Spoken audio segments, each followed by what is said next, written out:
In Sri Lanka, it was another weekend of violent protests. Let me show you some pictures. This was the scene in Colombo on Saturday. It was the 50-day anniversary of the protests. Thousands of Sri Lankans flooded the streets. They were demanding the resignation of President Gotabaya Rajapaksa and his new Prime Minister, Ranil Wickremesinghe. The police responded with force. They used water cannons, tear gas and batons. Eventually, the protesters were driven away. But how long can this continue? How will this cycle of protests and crackdowns end? Prime Minister Wickremesinghe has an idea. He wants the protesting youth to join the government. Listen to this. The youth are calling for a change in the existing system. They also want to know the current issues. Therefore, I propose to appoint 4 youth representatives to each of these 15 committees. One of them will be appointed by the Youth Parliament. The other 3 will be from the protesting groups and other activist groups.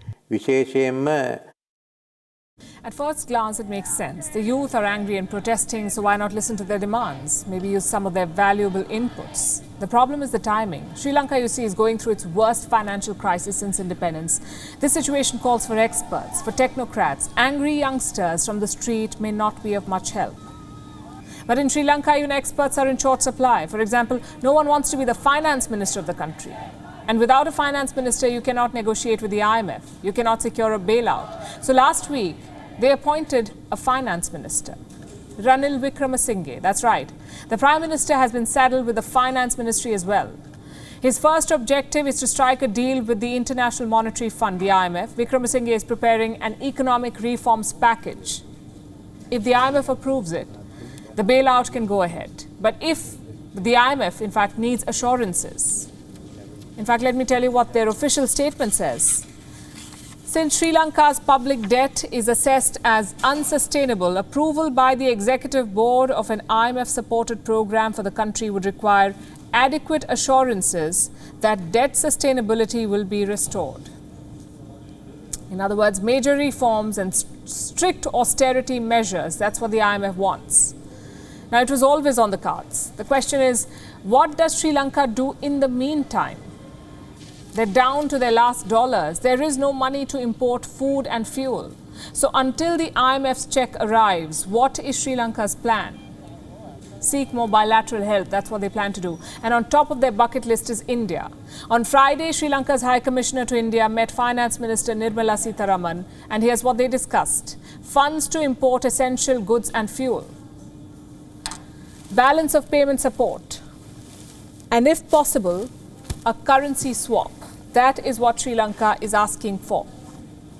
Now, Sri Lanka's central bank is already in talks with the Reserve Bank of India. Colombo is hoping for a swap facility of $1 billion. But India alone is not going to be enough. Sri Lanka needs other lenders to step up. China, for instance. In the last decade, China were eagerly lending to Sri Lanka. Now they're being cautious. Wickremesinghe says China has agreed to lend a few hundred millions. Those were his words, a few hundred millions. The problem is Sri Lanka needs billions, not millions. Right now, the country is living day to day. Foreign assistance may keep the island afloat, but not for very long. Eventually, they need a bailout.